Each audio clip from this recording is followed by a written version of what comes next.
I've never seen one before, and then I see two at once, like buses. That was very cool. I just wish I'd been a bit lighter so I could have got a photo, but it was lovely just to spend time with them.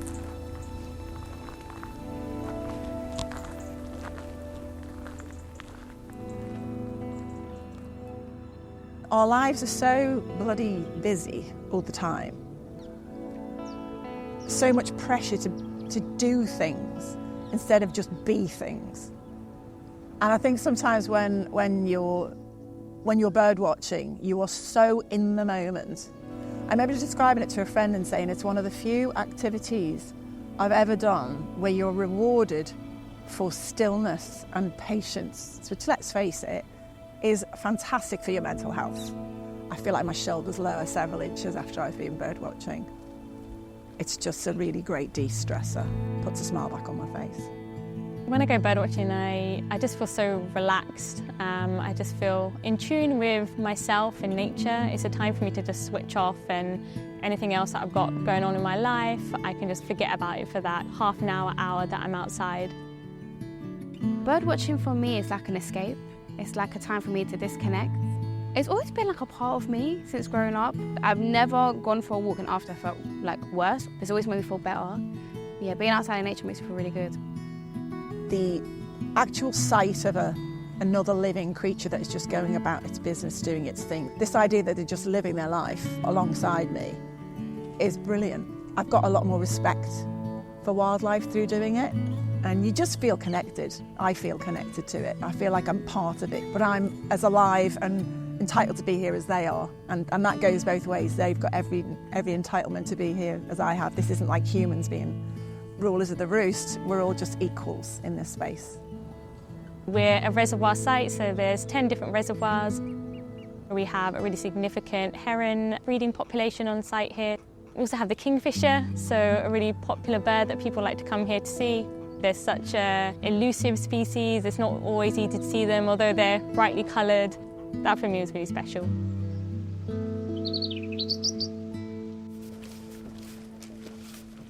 This is where I usually see the kingfisher. There's a heron. I'm going to open this. It's a bit quiet. But I can see a heron. Yeah, grey heron.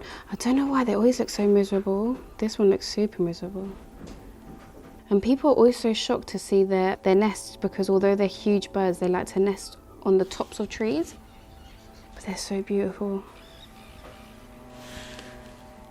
There's no set definition for a birdwatcher. When I first started birdwatching, for me it seemed like something that retired people or people of a certain generation had a lot of time on their hands. It's something that they would do, like go outside, look at birds. There have been many different barriers for particularly people of colour from getting outside in terms of not feeling welcome or maybe not having good access to green space. I think growing up in Croydon, a lot of people believe that birdwatching and nature is for people who live in rural areas, or for white people as well. You don't really see a lot of minorities taking up the space, or we're just not represented as well, because there are loads of us who love nature, but we're just not represented. Our wildlife is not really seen, or urban wildlife is not seen as like amazing or cool as like other wildlife. So I think there is a misconception, a misunderstanding there. You don't need to be an expert to be a bird watcher. You don't need to have fancy binoculars. You don't need to be a zoologist or ornithologist. You can literally just be someone who wants to walk outside and see or hear birds. You don't need to know their names or their Latin names. It's literally a bird watcher can look and sound like anything as well. You know, a girl from Croydon, and I bird watching Croydon. I come from a low socioeconomic class as well, and I found a way to bird watch, so anyone could be a bird watcher.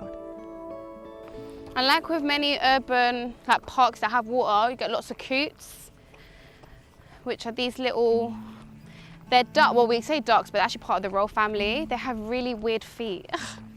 Really ugly feet actually, if I'm being honest. Grey heron flying. Don't you think they look like dinosaurs? When they fly like that, it just reminds me how like closely related birds are to dinosaurs. That's a dinosaur in the air, I don't care what anyone says. That's crazy, look at that. And they still look miserable whilst they fly. People are always like, When I tell them that a bird's in London, they always say, oh, but like, there's nothing but pigeons there. But in this short walk that we've done, we've seen a coot, we've seen cormorants, we've seen swans, we've seen grey herons, we've seen little egrets. We might see a green woodpecker because I've seen loads of those today. Saw a goldcrest earlier as well. There's just so much. Within one walk here, I would see 30 plus species easily, like easily. One of the conservation practices that we do at the wetlands is bird ringing. Bird ringing is all about safely catching birds to put metal rings on their legs, which have a unique code on them. And this is really important for conservation because when we're looking at protecting bird species, we need to know their population size, and we also need to know their distribution, so where they're moving between. I've been birding for a lot of years before I decided to have a crack at ringing. It's just such a privilege to be able to be up close with the birds. That was the thing that I was really kind of excited about, to have that opportunity.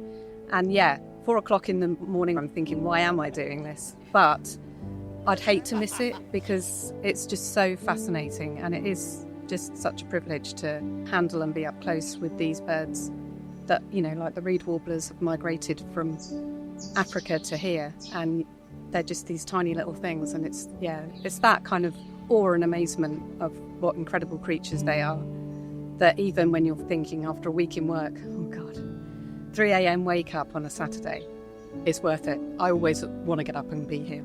Don't want to miss out. The challenges facing nature today are things like urban development. Obviously, we're a small country with a growing population, and the need for housing and other infrastructure is really important. But that can mean that happens at the cost of nature.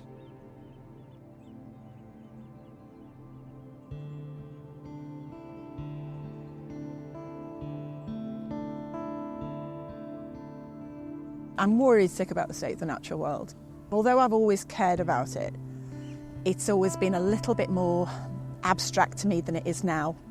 I think actually getting out into the woods and into the wild and actually seeing it for myself, and hearing from other people who've been doing this longer than I have, how many more birds there used to be, for example, how much it's diminished. I mean, I love swifts, for example. There's swifts in Walthamstow. We're so lucky to have them. And I was talking to people who've lived in Walthamstow for decades who said that the skies used to be full of them 30 years ago, 3 decades ago, and they've lived here all their lives, and they said, oh, every summer the air was thick with them. And now, like this summer, I was really worried how few there were. So it's closer to me than it ever was, and it really genuinely upsets me. As my friends all testify to, I can get quite emotional about it. I'm really aware of the declines that lots of species have gone through, and you know, some it's been incredible declines just in my lifetime. So anything we can do to capture data that can kind of highlight the value of things like this reed bed here. We've seen just way more numbers of reed warblers here than we would have expected, and that even birders would know just from like walking around. The ringing data's really highlighted that this is like a really important habitat.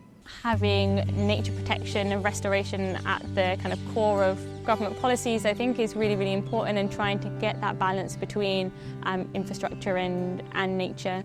And there's lots of different ways, you know, nature can be incorporated into infrastructure development. So, for example, here we've got our Swift Tower with the Swift Nest boxes kind of developed into them, and you can have things like bat boxes as well, put them to houses.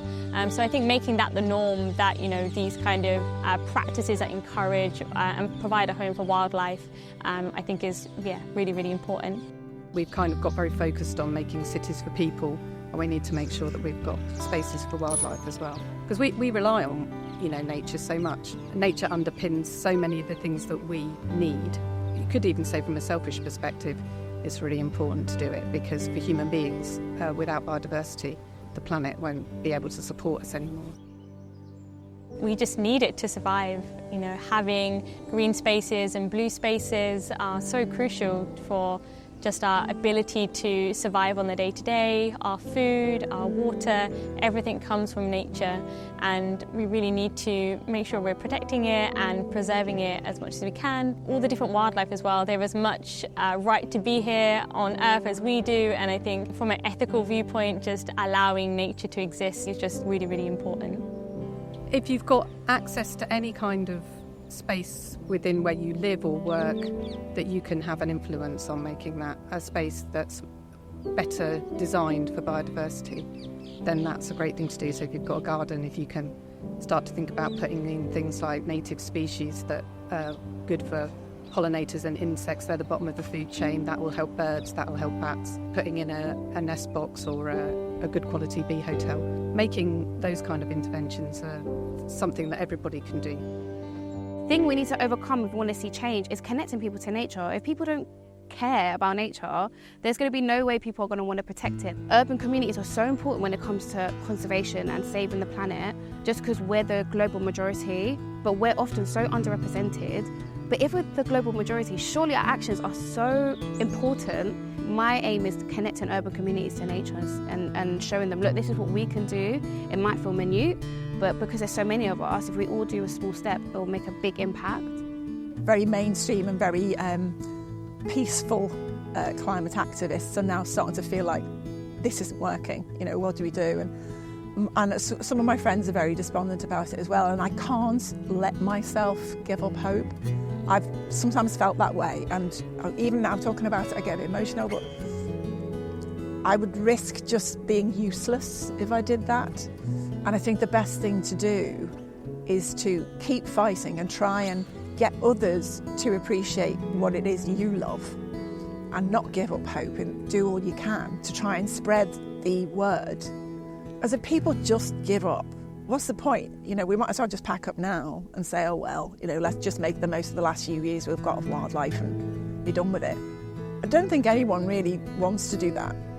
And even though we're, you know, faced with terrible odds right now, I can't give up for my own sanity. If I gave up, it would be giving in to despair, and that's wrong. You just can't. You can't.